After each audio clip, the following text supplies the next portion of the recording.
So introducing you society environment. So we will be going to public communities and societies to promote renewable energy and put up solar panels and rainwater harvesting systems. Our company follows the P2C principle, means that our product is directly sold to the consumer.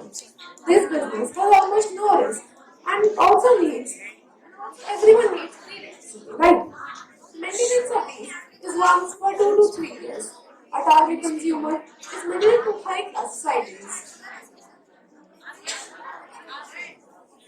Our age and structure is very simple. Age is not applicable here. Gender is also not applicable here, as we are focusing on communities. Income is focused on middle and high class people.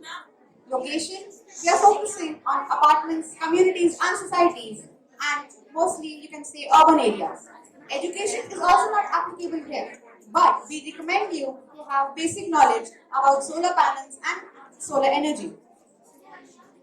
We invest 70% of our revenue back. Our payment is from societies, indirectly from users.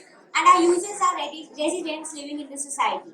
And our vision is that most of the societies in India enjoy free electricity.